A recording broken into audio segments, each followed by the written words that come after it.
ቀሪ ዘመኔን አንተ የኔ ያልኩት ሁሉ ይገዛል ቀሪ ዘመኔን አንተ የኔ ያልኩት ሁሉ ይኑርልኝ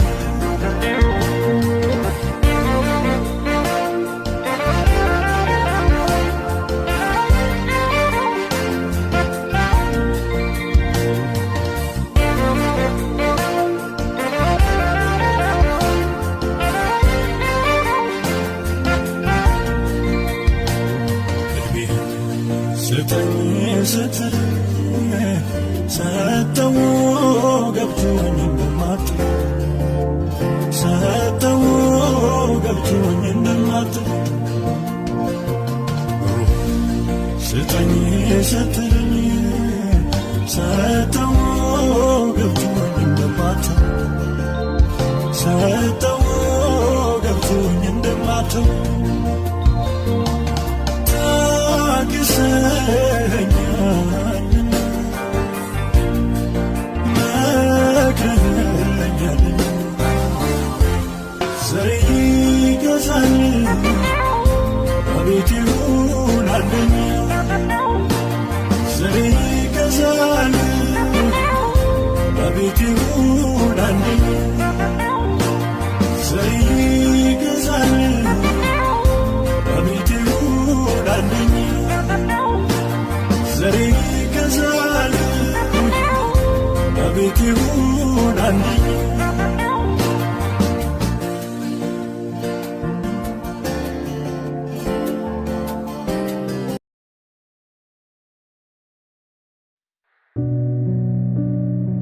ወደ ፈተና እንዳትገቡ ትጉና ጸልዩ ይላል የእግዚአብሔር ቃል።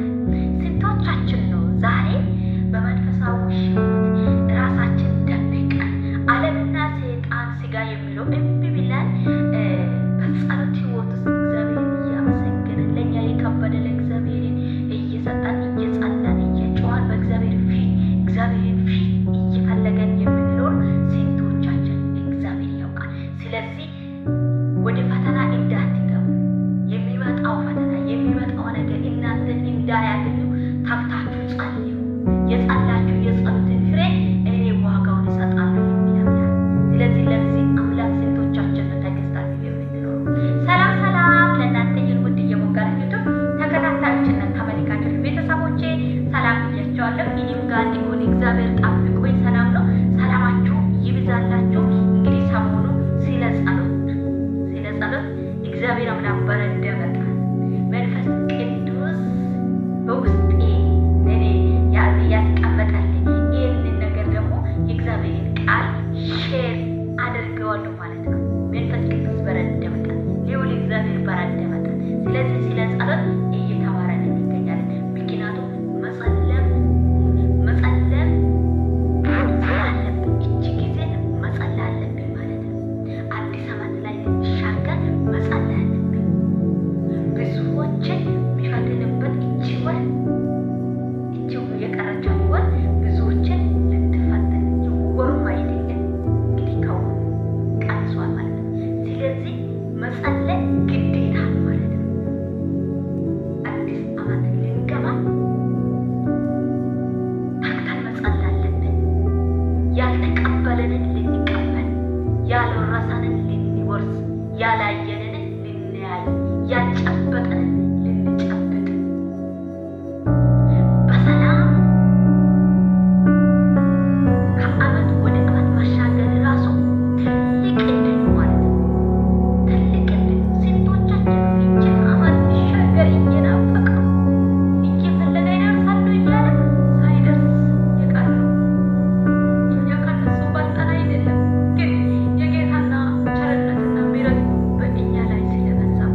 ወጀብ አለ፣ ሞት አለ፣ ሐዘን አለ፣ ችግር አለ፣ ማጣት አለ፣ ድካም አለ፣ ብዙ ነገር አለ ቆጥረን የማንጨርስበት በዚህ ምድር። ስለዚህ ያንን ሁሉ አለፋችሁ ጤሳችሁን ለመሄድ ተግታችሁ ጸልዩ።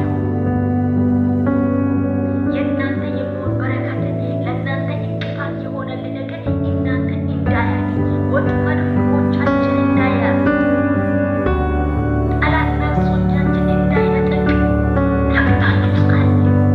በዓለም ሳላችሁ መከራ አለባችሁ፣ በርቱ፣ ጽኑ፣ ታሸንፋላችሁ የሚሉ አባቶች ኢየሱስ ክርስቶስ ጌታ። ስለዚህ ተግተን ወደ ማን እንጸልይ? ወደ እግዚአብሔር ተግተን ደከመን ሳንል፣ ሰለቸን ሳንል፣ አቃተን ሳንል፣ በቃን ሳንል፣ ይበቃል ሳንል። ምክንያቱም እግዚአብሔር ብላ በቃል ሳይል እኮ ተሸከመ። በቃችሁ ነገሮቹ እናንተ የምታደርጓችሁ ነገር አሰለችቶኛል፣ ደክሜዋለሁ፣ ከትከሻ ውረዱ አላለም። ኢየሱስ ጌታ ነው። በብቹ ትከሻ ላይ ተሸክሟል። ስለዚህ ተግተን መጸለይ ግዴታ ነው ማለት ነው። ተግተን መጸለይ ግዴታ ነው ማለት ነው። እግዚአብሔር ያዘጋጀን ለመቀበል ተግተን ጸልይ።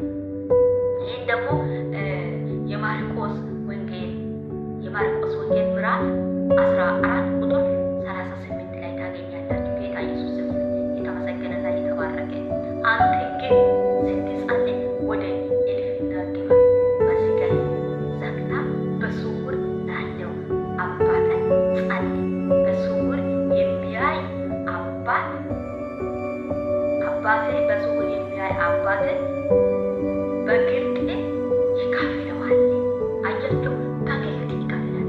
አንተ በስውር ጸልይ፣ አንቺ በስውር ጸልይ፣ እኛ በስውር እንጸልይ እንጂ ስንጸልይ ደግሞ እንድናደርግ እንዴት ነው ብለን ሌላ ታሪክ ውስጥ ሳንገባ በመንፈሳዊ ሕይወት ውስጥ ራሳችን ዝቅ አድርገን ማንነታችን አዋርደን ዝቅ አድርገን ስጋን ቆንጥጠን በእግዚአብሔር ፊት ወድቀን ድካሙን ለሱ እያሳየን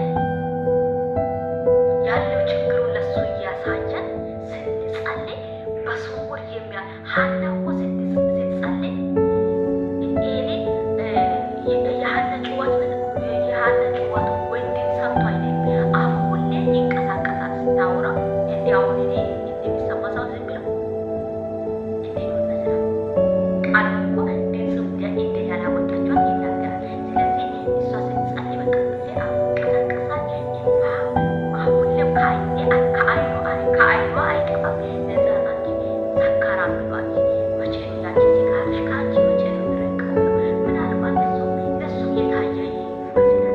ግን እሷ ሰክር ያለ ብለው የመለሰቷል።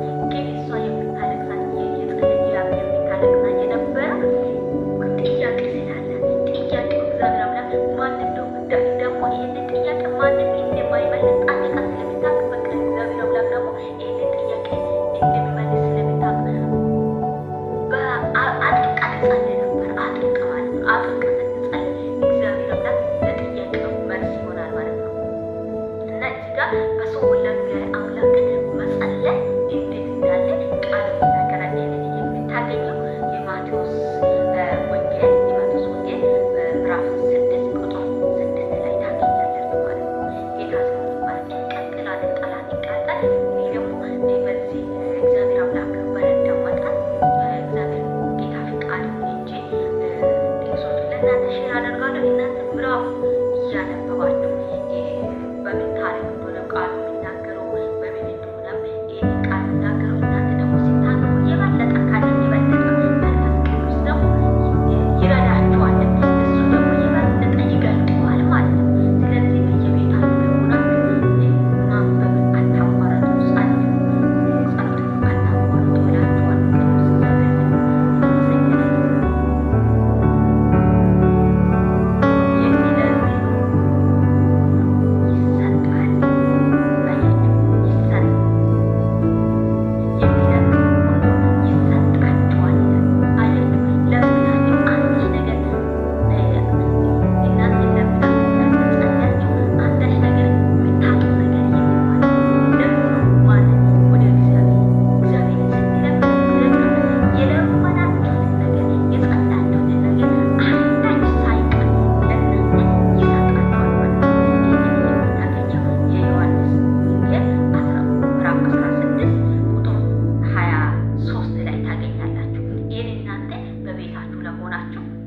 በተረጋጋ መንፈስ አንብቡ።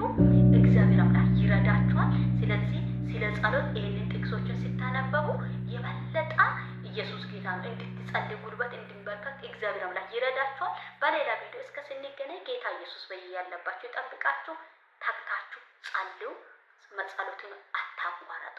ስለ ጸሎት ቀሪ ዘመኔ ላንተ ይሁን የኔ ያልኩት ሁሉ ይገዛል። ቀሪ ዘመኔ ላንተ ይሁን የኔ ያልኩት ሁሉ ይኑርልኝ።